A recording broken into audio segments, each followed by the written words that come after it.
എവിടെ പോണ്ടേ? തിരക്കാം. നീ ഒരു കാര്യം ചെയ്യാം, താഴോട്ട് പറമ്പിലോട്ട് പോവാം നമുക്ക്. പറമ്പിലോ? ഞാനോ? ഒരു തടം എടുക്കാം. അയ്യേ, ഇന്ന് ജംഗ്ഷനില് DDT പാർട്ടിക്കാർ വർണ്ണ വിവേചനത്തിനെതിരെ ഒരു സമരം നടത്തുന്നുണ്ട്. അതിന് പങ്കെടുക്കണം. അടികൊള്ളാൻ തീരുമാനിച്ചു. അടി കൊള്ളാനോ? സമരത്തിന് ഉറപ്പായിട്ട് ആളുകൾ ഓടിച്ചിട്ട് അടിക്കും. അടിയെന്ന് എഴുതി കാണിക്കുമ്പോൾ ഞാൻ ഓടും മച്ചമ്പി. ബിരിയാണി ഉണ്ട്, ബിരിയാണി. എന്റെ കൂടെ വാടാ നിൽക്കാൻ ചുമ്മാ ആവശ്യമില്ലാതെ. ഒന്നും തോന്നല്ല, ഒട്ടും സമയമില്ല. രാഷ്ട്രീയക്കാർക്ക് അങ്ങനെ അറിയാമല്ലോ. മച്ചമ്പി ഓ ഇറങ്ങിയോ? എന്ത് സമരത്തിന് ഇറങ്ങിയാണോ? അല്ല, ഞാൻ കല്യാണത്തിന് ഇറങ്ങിയത്. കല്യാണോ?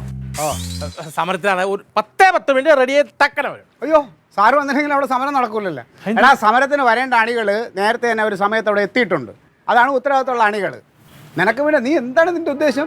കുളിച്ചിട്ട് വന്ന അവിടെ അപ്പുക്കുട്ടൻ സാർ ഇന്നാളെ പറഞ്ഞു, എൻ്റെ അനുജൻ എന്ന ഒറ്റ പരിഗണനയാണ് നിന്നെ നിർത്തിക്കുന്നത് പാർട്ടിയിൽ, കേട്ടാ. അത് നീ മുതലെടുക്കല്ലേ റൊണാൾഡേ. എനിക്കറിയാം അവിടെ സമരം ചെയ്യാൻ, കേട്ടാ. ബാബു ഒക്കെ എന്നെ വെയിറ്റ് ചെയ്ത് അവിടെ. അയ്യോ, പിന്നെ ബാബു, നീ ഇവിടെ നിന്ന് സമരം ചെയ്യും, ഭക്ഷണത്തിനും മറ്റു കാര്യങ്ങൾക്കും വേണ്ടിയിട്ട്. അത് നടക്കൂല. നിന്നോടോ കൊടക്കാള മാതാവേ, ഞാൻ 101 രൂപ മെഴുതിരി കത്തിക്കുക. പോലീസുകാർ അടികൊണ്ടേ ചന്തി പൊട്ടണേ. നീ ആള് കൊള്ളാലടാ. മാനസികമായിട്ട് തയ്യാറെടുത്തിരിക്കുമ്പോൾ അത് പിന്തിരിക്കുമ്പോൾ നമുക്കൊരു വല്ലാത്തൊരു വിഷമം. ഇല്ല, എനിക്ക് ഈ വിഷമം മാറ്റണ വല്ല കഴിച്ചാലേ പറ്റും. ഞാൻ ലില്ലിപ്പനെടുത്ത് വല്ല കഴിക്കട്ടെ. കഴിച്ചിട്ട് വരുമോ? നോക്കട്ടെ, വിശ്രമിച്ചില്ല. അവിടെ മമ്മൂട്ടി ഉണ്ട്, വേറെ അത് അടിച്ചിട്ട് വരണം കേട്ടാ. ഞാൻ നോക്കിയിരിക്കും.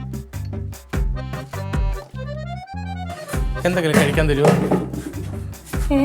കഴിക്കാൻ ഇപ്പോഴല്ലേ കഴിച്ചിട്ട് അങ്ങോട്ട് പോയത്? അത് ദഹിച്ചില്ലേ പെണ്ണേ. ദേ ഒന്ന് പൊയ്ക്കെ ഇവിടുന്ന്, എനിക്ക് ഡാൻസ് ക്ലാസ്സിൽ പോകാൻ സമയമായി. ഒരു 3 ദോശ ഒരു ഇച്ചിരി പോലെ ചമ്മന്തി തരാനാ? ഇല്ല തരാൻ. ദേ ഞാൻ പാത്രമൊക്കെ കഴുകി വെക്കണ കാണുന്നില്ലേ? ചേച്ചിയുടെ അടുത്തോട്ടിയല്ലേ? അവിടെ കുറെ പുഴുങ്ങി ഉപ്പുമാവ് വെച്ചിട്ടുണ്ട്. ആ പെണ്ണുമ്പിള്ളക്ക് വേറെ എന്തെങ്കിലും ഉണ്ടാക്കാറിയ? എന്തോ ഇതായാലും ഉപ്പുമാവ്. ഞാൻ ചേച്ചി അടുത്ത് പറയുവേ. എന്താണ് ഉപ്പുമാവിന്റെ കാര്യം പറഞ്ഞാട്ടെ? ചേട്ടത്തി ഉണ്ടാക്കുന്ന ഉപ്പുമാവിന്റെ ടേസ്റ്റ് അത് കണ്ടുപിടിക്കാൻ ഞാൻ പറഞ്ഞതാ. അത്ര ഇഷ്ടമാണോ നിനക്ക്? എന്ത് രസാ. എന്നാ വാ, അതിന്റെ പങ്കവിടെ വെച്ചിട്ടുണ്ട്. അല്ല വേണ്ട, ഞാനും കൂടി വന്നിട്ട് എടുത്താ മതി. അവിടെ കൊച്ചിന്റെ കുറുക്കുണ്ടാക്കി വെച്ചിട്ടുണ്ട്, അവൻ അതും എടുത്ത് തിന്നു. നീ ഇതെവിടെ പോണേ? ഞാൻ ഡാൻസ് ക്ലാസ്സിൽ പോകണം. ഡാൻസ് ക്ലാസ് ഉള്ള ദിവസമല്ലേ? ഇന്ന് ഡാൻസ് ക്ലാസ് ഉള്ള ദിവസമാണോ? അങ്ങോട്ട് ഒന്ന് കയറി കൊടു. അവിടെ സമരം തുടങ്ങാൻ പോവാ. ആ, അത് നിങ്ങളുടെ ഡാൻസ് ക്ലാസ്സിലാണല്ലേ? ചേച്ചി എങ്ങനെ അറിഞ്ഞു? മുത്ത് പറഞ്ഞ്. പിന്നെ ക്ലീറ്റോ രാവിലെ അതിനെപ്പറ്റി വിശദമായിട്ട് പറഞ്ഞപ്പോൾ കഷ്ടമായി പോയല്ലേ പിള്ളേരോടൊക്കെ ഇങ്ങനെ പണ്ടേ സമരം നടത്തേണ്ടതായിരുന്നു ചേച്ചി. അവരങ്ങനത്തെ ഒരു വൃത്തിയുടെ സാധനം. എന്ത് പെണ്ണുപിള്ളയാ ക്ലീറ്റ പറഞ്ഞു കേട്ടിട്ട് ഞാൻ അത്ഭുതപ്പെട്ടു. എനിക്കറിയാം, ഞങ്ങളൊക്കെ കഷ്ടപ്പെട്ട് അവിടെ പഠിപ്പിക്കണത്. അവരുടെ സ്ഥിര സ്വഭാവം ചേച്ചി ഇത്. ആ ഫസ്റ്റ് അവർ ഈ പിള്ളേരെ പഠിപ്പിച്ച്, ഈ കറുത്ത പിള്ളേരും വെളുത്ത പിള്ളേരൊക്കെ പഠിപ്പിച്ച് എത്ര രൂപ ഉണ്ടാക്കിയെന്നറിയോ? 3 നില കെട്ടിടമാണ്. ആ ചേച്ചി വീട് നിൽക്കുന്ന സ്ഥലം എവിടെ നിർത്തില്ലേ? കണ്ണായ സ്ഥലത്ത് ആ 3 നില മേടിച്ച് ഡാൻസ് ക്ലാസ് എത്ര സ്ഥലത്തുണ്ടെന്നാണ്. ഇവരിതെല്ലാം പിള്ളേരെ പിഴിഞ്ഞുണ്ടാക്കി. എന്നിട്ട് ഇപ്പോഴാണ് അവർക്ക് കറുത്ത പിള്ളേര് ചതുർത്ഥിയായത്. അതെല്ലാം അവസാനത്തിനാ. കണ്ണായ സ്ഥലത്തിന്റെ കാര്യത്തിൽ ഇന്ന് തീരുമാനമാവും. എല്ലാ രാഷ്ട്രീയ സംഘടനകളും ഈ സമരത്തിനകത്തുണ്ട്.